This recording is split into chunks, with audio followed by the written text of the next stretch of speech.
श्री स्वामी समर्थ. आजची आपली कथा आहे खरी बायको. अगं, किती वेळा सांगितलंय तुला, लोकांसमोर तरी नीट वाग. अमितचा कडक आवाज अंगणात घुमला आणि क्षणभर सगळं शांत झालं. रचना हातात ट्रे घेऊन उभी होती. तिच्या हातातले ग्लास हलके हलके थरथरत होते. हे काय आहे? सगळ्यांसमोर अशी घाबरल्यासारखी उभी राहतेस. काही कॉन्फिडन्स आहे का तुझ्यात? काही नातेवाईक हसू लागले. अरे सोड ना, बायकांना काय येतं एवढं? एक काका म्हणाले. अमित लगेच म्हणाला, माझी बायको तर स्पेशल आहे. हिला तर घराबाहेरचं काहीच कळत नाही.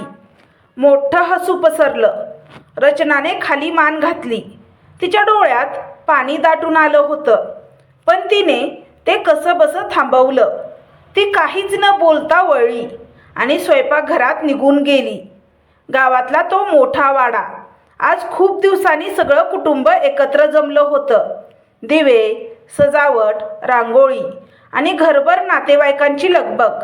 अमित आणि रचना शहरातून आले होते. रचना सकाळपासून कामात गुंतलेली होती. सासूबाईंना मदत, स्वयंपाक, मुलांची काळजी, पाहुण्यांची सेवा. तिच्या पायांना क्षणभरही विश्रांती नव्हती. रचना, जरा इथे ये. प्लेट्स आण. रचना, मुलांना खाऊ दे. रचना, पाणी दे. सगळीकडून तिचंच नाव घेतलं जात होतं. स्वयंपाकघरात सासूबाई बसल्या होत्या. रचना, भाजीला मीठ घातलंस का नीट? त्या थोड्या संशयाने म्हणाल्या. हो आई. पाहुण्यांसमोर काही गडबड नको होऊ देऊस. नाही हो, रचना हसून उत्तर देत होती, पण आतून ती तुटत चालली होती. बाहेर अमित आपल्या भावांबरोबर आणि मित्रांबरोबर गप्पा मारत होता. काय रे अमित, शहरात लाईफ भारी ना? भाऊ विचारतो. अमित अभिमानाने हसतो. हो, कंपनीमध्ये माझी व्हॅल्यू आहे. आता प्रमोशनसुद्धा होऊ शकतं. वा, मग तर तू सेट आहेस. हो, बाकी काही टेन्शन नाही. रचना दूर उभी राहून हे सगळं ऐकत होती. तिला आनंद झाला, पण मनात एक वेदना होती. तो स्वतःबद्दल इतका अभिमानाने बोलतो, पण मी त्याच्या आयुष्यात काय आहे? संध्याकाळ झाली. कार्यक्रम अजून रंगात आला. लहान मुलं खेळत होती, मोठे गप्पा मारत होते आणि रचना अजूनही कामात गुंतलेली होती. ती पाणी देत होती. तेवढ्यात एक काकू म्हणाल्या, अगं, तू इतकं काम करतेस, थकली असशील ना? रचना हलकसं हसली. नाही काकू, ठीक आहे. तेवढ्यात अमितने ऐकलं. तो लगेच म्हणाला, अगं, काम काय करते ती? घरात बसणं म्हणजे काम असतं का? पुन्हा हशा. मग काहीतरी जॉब करायला लाव ना तिला. दुसऱ्यांनी चिडवलं. अमितने मुद्दाम मोठ्या आवाजात उत्तर दिलं, हिला जॉब? हिला एक्सेल काय असतं तेही माहीत नाही. त्या शब्दांनी रचनाच्या मनात खोलवर जखम झाली, पण ती शांत राहिली. जेवणाची वेळ झाली. सगळे बसले. रचना एकटीच वाढत होती. अगं, पोळी दे, भाजी वाढ, थोडं गोड दे. ती सगळ्यांना हसून वाढत होती. अचानक अमित पुन्हा बोलला, अगं, नीट वाढ ना. हे सुद्धा नीट जमत नाही का तुला? क्षणभर शांतता, मग पुन्हा हशा. रचनाचे हात थरथरले. तिने खाली मान घातली आणि पुन्हा काम करत राहिली. रात्री सगळे झोपले. घरात शांतता होती. रचना खिडकीजवळ बसली होती. बाहेर चंद्रप्रकाश होता आणि आत तिच्या मनात काळोख. तिने हळूच स्वतःला विचारलं, मी एवढी वाईट आहे का? तिच्या डोळ्यातून अश्रू वाहू लागले. तेवढ्यात तिचा मुलगा उठला. आई. रचना लगेच उठली. त्याला जवळ घेतलं. त्याच्या केसांवर हात फिरवला. त्या छोट्या क्षणी ती पुन्हा मजबूत झाली. मी तुटू शकत नाही. माझ्या मुलांसाठी मला स्ट्रॉंग राहायलाच हवं. तिने डोळे पुसले आणि स्वतःला सावरलं. पुढचा दिवस. सकाळपासून पुन्हा गडबड. रचना सगळं सांभाळत होती. मुलं तयार करणं, सासू सासऱ्यांची काळजी, घर आवरणं. अमित थोडा शांत दिसत होता. तो फोनवर बोलत होता. अचानक त्याचा आवाज बदलला. काय? पण अचानक कसं? रचना थांबली. ती त्याच्याकडे बघत होती. ठीक आहे, मी बघतो. फोन कट झाला. रचना लगेच त्याच्याकडे आली. काय झालं? अमित काही बोलला नाही. त्याच्या चेहऱ्यावर भीती स्पष्ट दिसत होती. तो हळू आवाजात म्हणाला, माझी नोकरी गेली. क्षणभर सगळं थांबल्यासारखं वाटलं. रचनाच्या मनात धक्का बसला, पण ती लगेच सावरली. ती शांतपणे म्हणाली, काही हरकत नाही, आपण सांभाळू. पण अमित पूर्णपणे खचला होता. कसं सांभाळणार? मी काहीच नाही उरलो आता. तो खुर्चीत बसला. डोकं हातात धरलं. त्याच्या डोळ्यात पाणी आलं. रचना त्याच्याकडे बघत होती. तिच्या मनात एक वेगळाच विचार होता. आजपर्यंत मी शांत होते, पण आता मला मजबूत व्हावं लागेल. तिला माहीत होतं, ही फक्त सुरुवात आहे. गावातून परत येताना गाडीत पूर्ण शांतता होती. रस्त्याच्या दोन्ही बाजूंनी मागे सरकत जाणारी झाडं आणि आत अमितच्या मनात चाललेलं वादळ. रचना मुलांना मांडीवर घेऊन बसली होती. ती अधूनमधून अमितकडे बघत होती, पण अमित खिडकीबाहेरच बघत होता. माझी नोकरी गेली, हे शब्द अजूनही त्याच्या डोक्यात घुमत होते. शहरात पोहोचल्यावर घराचं दार उघडलं. सगळं पूर्वीसारखंच होतं, पण वातावरण पूर्ण बदललं होतं. अमित शांतपणे सोफ्यावर बसला. त्याने बॅग बाजूला ठेवली आणि डोकं हातात धरलं. रचना हळूच म्हणाली, चहा करू का? अमितने काहीच उत्तर दिलं नाही. ती शांतपणे स्वयंपाकघरात गेली. चहा ठेवला, पण तिचं लक्ष सतत अमितकडे होतं. काही वेळाने ती चहा घेऊन आली. हा घे. अमितने कप हातात घेतला, पण तो पीतही नव्हता. रचना, तो अचानक बोलला. आपण आता काय करणार आहोत? त्याचा आवाज तुटलेला होता. रचना काही क्षण शांत राहिली. मग हळू आवाजात म्हणाली, आपण काहीतरी मार्ग काढू. अमित अचानक चिडला. काय मार्ग? नोकरी गेली आहे माझी. EMI, खर्च सगळं आहे. रचना शांतपणे ऐकत होती. तुला काय कळणार आहे हे सगळं? तू कधी कमावला आहेस का? हे वाक्य ऐकून रचना काही क्षण थांबली. तिच्या डोळ्यात हलकंसं पाणी आलं, पण ती काहीच बोलली नाही. त्या रात्री अमित झोपला नव्हता. तो छताकडे बघत पडला होता. मी आता कोण आहे? काहीच नाही. दुसऱ्या दिवशी सकाळ झाली. रचना नेहमीसारखी उठली. मुलांना तयार केलं, नाश्ता बनवला, घर आवरलं. सगळं नॉर्मल चालू होतं, पण अमितच बदलला होता. तो दिवसभर शांत बसायचा. कधी मोबाईल बघायचा, कधी काहीच न करता बसायचा. रचना त्याच्याकडे बघत होती. तिला त्याची अवस्था समजत होती. अमित, तू रेझ्युमे अपडेट कर ना, ती हळूच म्हणाली. कशासाठी? कोणी मला घेणार नाही आता. असं नको बोलू. रचना प्लीज, मला एकटं राहू दे. ती पुन्हा शांत झाली. दिवस जात होते, पण एक गोष्ट विचित्र होती. घरात पैसे कमी पडत नव्हते. बिल्स भरले जात होते. मुलांची फी भरली जात होती. घर सुरळीत चालू होतं. एक दिवस अमितने विचारलं, रचना, पैसे कुठून येत आहेत? ती हसून म्हणाली, मी थोडं सेव्हिंग केलं होतं. पण इतकं? थोडं थोडं करून साठवलं होतं. अमितने मान हलवली, पण त्याच्या मनात शंका आली. त्या रात्री सगळे झोपले होते. अमित अचानक उठला. पाणी प्यायला गेला. तेवढ्यात त्याने पाहिलं, रचना मोबाईलवर काहीतरी करत होती. ती खूप कॉन्सन्ट्रेट होती. स्क्रीनवर टायपिंग चालू होतं. अमित थांबला. रचना, काय करतेस? रचना घाबरली. तिने लगेच मोबाईल खाली ठेवला. काही नाही, असंच. रात्री 12 वाजता असंच झोप येत नव्हती म्हणून अमितने काहीच बोललं नाही. पण त्याच्या मनात प्रश्न वाढले. दुसऱ्या दिवशी रचना पुन्हा नेहमीसारखी कामात बिझी होती. पण आता अमित ऑब्झर्व करत होता. ती वेळ काढते, मोबाईलवर काहीतरी करते, कधी लॅपटॉप उघडते. हे काय चाललंय? तो मनात विचार करत होता. एका दिवशी अमित खूप फ्रस्ट्रेटेड झाला. त्याने नवीन जॉबसाठी अप्लाय केले होते, पण रिप्लाय येत नव्हता. मी युजलेस आहे, तो स्वतःशीच म्हणाला, आरशात स्वतःकडे बघत. मी आधी कोण होतो आणि आता काय झालो? त्याच्या डोळ्यात पाणी आलं. रचना दुरून हे सगळं बघत होती. ती जवळ आली. अमित. तो काहीच बोलला नाही. ती हळू आवाजात म्हणाली, सगळं ठीक होईल.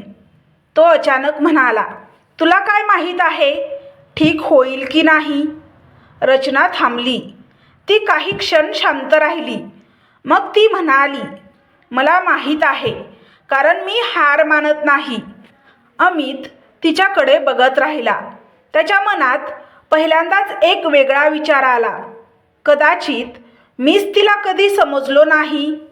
त्या रात्री रचना पुन्हा काम करत होती आणि अमित दुरून तिला बघत होता. त्याला अजूनही उत्तर मिळालं नव्हतं. पण एक गोष्ट नक्की होती, काहीतरी चाललं होतं जे त्याला अजून माहिती नव्हतं.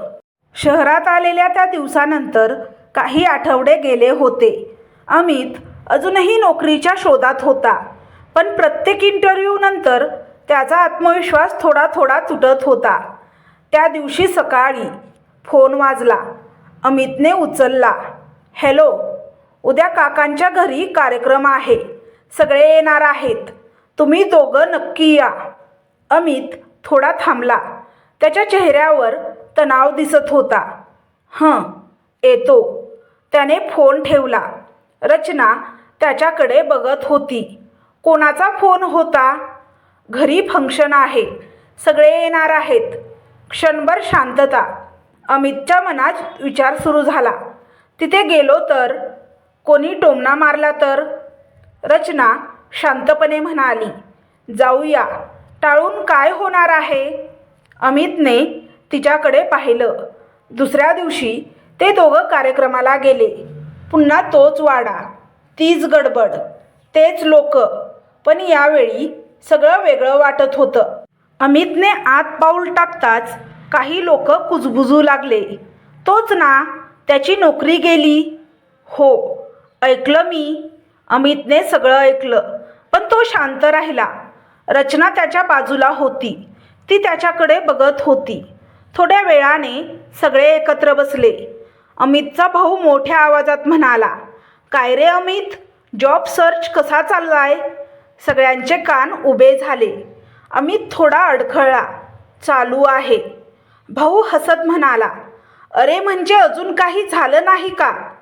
काही लोक हसू लागले. आजकाल कॉम्पिटिशन खूप आहे, सगळ्यांना जमत नाही. अमित शांत. दुसरी बहीण बोलली, मग घर कसं चालतंय? सेविंग संपली असतील ना आता? 1-2 हजार हवे असतील तर मी देऊ शकते. हशा की बायको कमवते आहे आता? ती चिडवत म्हणाली. हा टोमणा थेट अमितच्या हृदयात बसला. त्याने खाली मान घातली. त्याच्या डोळ्यात पाणी दाटलं. तो उठून निघून जायला लागला. तेवढ्यात थांबा, रचनाचा शांत पण ठाम आवाज आला. सगळे तिच्याकडे वळले. ती पुढे आली. आम्हाला कुणाच्या मदतीची गरज नाही. क्षणभर सगळं शांत. भाऊ हसत म्हणाला, अगं आम्ही फक्त विचारत होतो, मदत हवी का? रचना शांतपणे म्हणाली, आमचं घर व्यवस्थित चालू आहे. कसं? कोणीतरी विचारलं. रचना थोडी पुढे आली. माझ्या आणि मुलांच्या नावावर FD आहे. सगळे एकमेकांकडे बघू लागले. आणि मी थोडं सोनंही घेतलं आहे, कधी अडचण आली तर उपयोगी पडेल म्हणून. आता अडचण आहे तर आम्ही ते विकून आमचं घर 6 महिने तर चालवू शकतो. आता पूर्ण शांतता. अमितने आश्चर्याने तिच्याकडे पाहिलं. म्हणून आम्हाला कुणाकडून काही घेण्याची गरज नाही. त्या एका वाक्याने सगळे गप्प झाले. ज्यांनी हसत टोमणे मारले होते तेच आता शांत बसले होते. अमितच्या डोळ्यात अश्रू आले. तो काही बोलू शकत नव्हता. त्या क्षणी त्याला जाणवलं, जिचा मी अपमान करत होतो तीच आज माझ्यासाठी उभी आहे. कार्यक्रम संपला. घरी परतताना गाडीत शांतता होती. अमित सतत रचनाकडे बघत होता. रचना.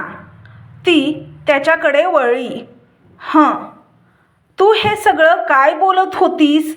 हे खरं आहे का? तू कधी केलंस? ती काही क्षण शांत राहिली. मग हळू आवाजात म्हणाली, हळूहळू, पण मला का नाही सांगितलं? ती खिडकीबाहेर बघत होती. कारण मला तुझा अभिमान दुखवायचा नव्हता. अमित थांबला. म्हणजे? रचना हळू आवाजात बोलायला लागली.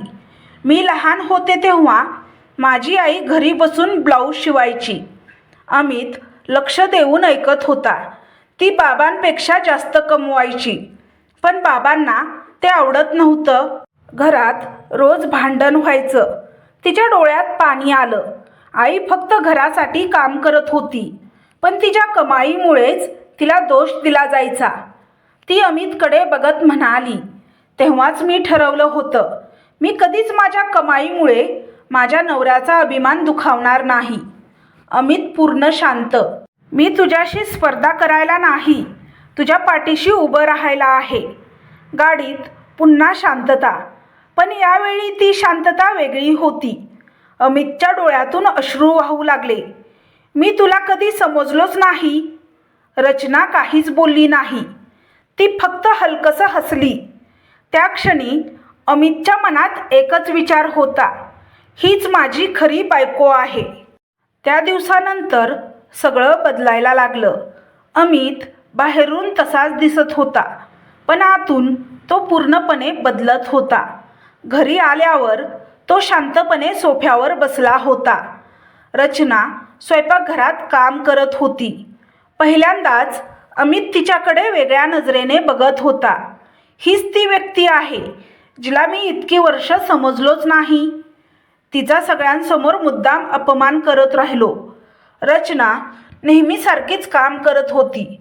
मुलांना खाऊ देणं, घर आवरणं, सगळ्यांची काळजी घेणं. पण आज अमितच्या नजरेत ते सगळं वेगळं दिसत होतं. तो उठला. हळूच स्वयंपाकघरात गेला. रचना. ती वळली. हं, मी मदत करू का? रचना थोडी आश्चर्यचकित झाली. नाही, मी करते. नाही, खरंच मी करतो. तो भाजी कापायला लागला. रचना त्याच्याकडे बघत होती. तिला काहीतरी बदल जाणवत होता. त्या रात्री अमित झोपला नव्हता. तो विचार करत होता, मी किती चुकीचा होतो. मी तिला कधीच व्हॅल्यू दिली नाही. त्याच्या डोळ्यात अश्रू आले. दुसऱ्या दिवशी अमित लवकर उठला. त्याने मुलांना तयार केलं. रचना आश्चर्याने बघत होती. तू? तो हलकसं हसला. आज मी करतो. रचना काहीच बोलली नाही, पण तिच्या चेहऱ्यावर एक शांत समाधान होतं. दिवस जात होते. अमित पुन्हा जॉब सर्च करत होता, पण यावेळी तो खचलेला नव्हता. कारण त्याला माहीत होतं, मी एकटा नाही आहे. एका दिवशी अमितला इंटरव्ह्यू कॉल आला. तो थोडा नर्वस होता. रचना त्याच्यासमोर उभी राहिली. तू हे करू शकतोस. मला भीती वाटते. भीती वाटणं चुकीचं नाही, पण हार मानणं चुकीचं आहे. अमित तिच्याकडे बघत राहिला. त्या शब्दांनी त्याला ताकद दिली. तो इंटरव्ह्यूला गेला. त्या दिवशी तो कॉन्फिडंट होता, कारण त्याच्या मनात एक आवाज होता, मी एकटा नाही. काही दिवसांनी फोन वाजला. कॉंग्रॅच्युलेशन, तुम्हाला जॉब मिळाली आहे. अमित काही क्षण काही बोलू शकला नाही. त्याच्या डोळ्यात आनंदाश्रू आले. तो धावत रचनाकडे गेला. रचना, मला जॉब मिळाली. रचना हसली. मला माहीत होतं. त्या क्षणी अमित तिच्यासमोर थांबला. रचना, मला काही सांगायचं आहे. ती शांतपणे बघत होती. मी तुला खूप दुखावलं आहे. त्याचा आवाज थरथरत होता. मी तुला कधी समजलो नाही. मी तुझा अपमान केला, पण तरीही तू माझ्या पाठीशी उभी राहिली. त्याच्या डोळ्यातून अश्रू वाहू लागले. तू माझ्यासाठी जे केलंस ते मी आयुष्यभर विसरणार नाही. रचनाच्या डोळ्यातही पाणी आलं. ती हळूच म्हणाली, आपण एकमेकांसाठीच आहोत. अमित तिच्या डोळ्यात बघत म्हणाला, आज मला कळलं खरी बायको कोण असते. क्षणभर शांतता. त्याने तिचा हात हातात घेतला. खरी बायको ती नसते जी फक्त घर सांभाळते. खरी बायको ती असते जी तुझ्या वाईट वेळेत तुझी ताकद बनते, जी तुझा अभिमान जपते आणि स्वतःचं अस्तित्वही टिकवते. रचना हलकसं हसली. मुलं धावत आली. आई, बाबा, त्यांनी दोघांना मिठी मारली. तो क्षण पूर्ण झाला. काही दिवसांनी अमितने एक छोटासा निर्णय घेतला. त्याने सगळ्या कुटुंबाला घरी बोलावलं. सगळे आले आणि यावेळी अमित स्वतः उभा राहिला. मला काही सांगायचं आहे. सगळे शांत झाले. तो म्हणाला, आज मी जे काही आहे ते माझ्या बायकोमुळे आहे. सगळे आश्चर्याने बघत होते. जिचा मी कधी अपमान केला तीच माझी ताकद निघाली. तो रचनाकडे बघत म्हणाला, ही फक्त माझी बायको नाही, ही माझं सगळं आहे. सगळ्यांच्या डोळ्यात आदर होता. रचना शांतपणे उभी होती, पण आज तिच्या डोळ्यात आनंद होता. अंतिम संदेश. बायको फक्त घर चालवणारी नसते, ती घराची ताकद असते. ती शांत असली तरी कमजोर नसते. खरी बायको तीच जी तुमच्या वाईट वेळेत तुमच्या पाठीशी उभी राहते. तर तुम्हाला ही कथा कशी वाटली हे कमेंट बॉक्समध्ये कमेंट करून नक्की सांगा. कथा आवडल्यास व्हिडिओला लाईक, शेअर, सबस्क्राईब करा. व्हिडिओला हाईप करा, जेणेकरून हा व्हिडिओ जास्त प्रेक्षकांपर्यंत पोहोचेल. व्हिडिओ पाहिल्याबद्दल तुमचे मनापासून धन्यवाद. श्री स्वामी समर्थ.